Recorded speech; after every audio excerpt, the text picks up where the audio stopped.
Ever since I went vegetarian 2 years ago, I've started to notice that there are not a lot of my fellow vegetarians in young adult books. So today I have a list of 5 YA novels with vegetarian main characters.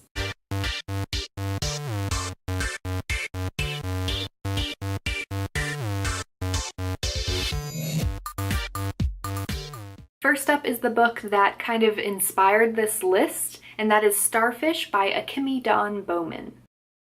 When I was reading this book and the main character Kiko mentioned a few times that she was vegetarian and there were scenes where she was specifically eating foods without meat, that was when I was like, hey, I haven't seen this a lot in YA books. Starfish is about Kiko, a half-Japanese girl who is dreaming of leaving her abusive home situation for art school. But when she doesn't get into the only school she applied to and her uncle moves back in, she ends up leaving for California to visit a childhood friend. It's a fantastic book about mental illness and abuse in its many forms and finding your identity and yourself and your own found family. Really, the fact that the main character was vegetarian was just a plus for me because it was really just a phenomenal book all around. It was nominated for the Morris Award, I believe, which was definitely well deserved. It is a great book that you should definitely check out. Next up is Tosh Hart's Tolstoy by Catherine Ormsby.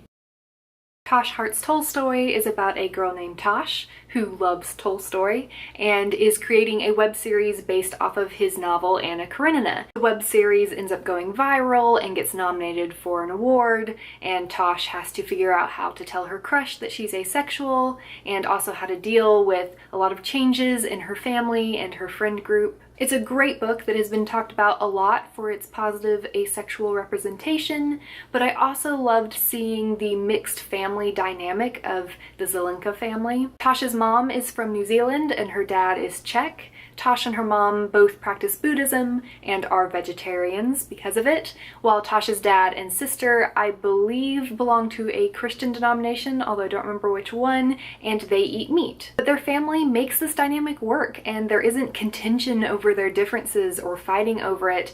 They are respectful of each other's choices and lives and beliefs, and that was really cool to see. Overall, just an awesome little book with a cute romance and great representation in multiple forms. Book number 3 is the book that we will be discussing this Sunday for book club, and that is Turtles All the Way Down by John Green.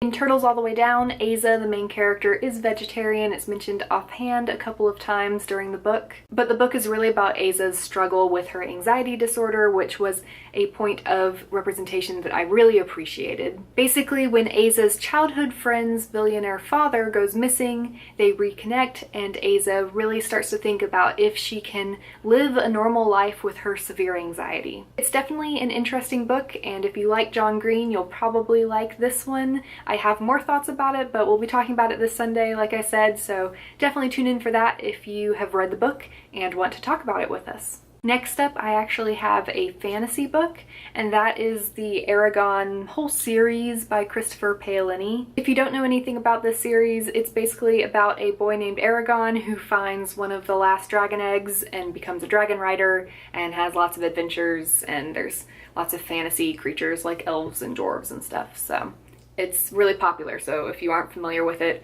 I'm not really sure what cave you've been living in, but yeah. This is kind of a weird one when it comes to vegetarianism. The elves in this world are vegetarians. They don't eat any meat. I think it's in this, the second book, Eldest, or it could be in Brisingar. I don't remember. It's been so many years since I've read them.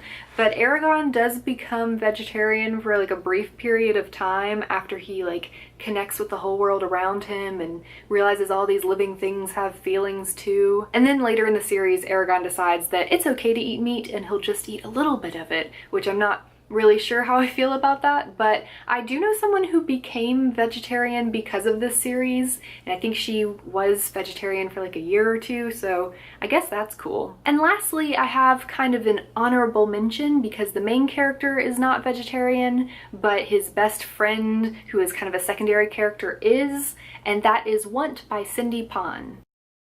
Want takes place in a near future Taipei where pollution has gotten so bad that people have to wear masks and rich people have these nice suits that keep them safe and keep their air purified, while the poor people are dying pretty young because they don't have adequate protection. A group of young people finds out that the company that makes the rich people's suits is blocking any legislation to fix the air quality because they want to keep making money off the suits. And so one of them, the main character Jason, goes in and infiltrates the world of the elite to try and bring down the corporation. Like I said, Jason's best friend is vegetarian. I basically included this because I wanted to include a sci-fi title, and I couldn't think of anything where the actual main character, point of view character was vegetarian, but it was cool to see a futuristic setting where a character wasn't eating meat. Because honestly, more and more people are becoming vegetarian and vegan, so it makes sense that in the future you would find some people who don't eat meat or animal products, so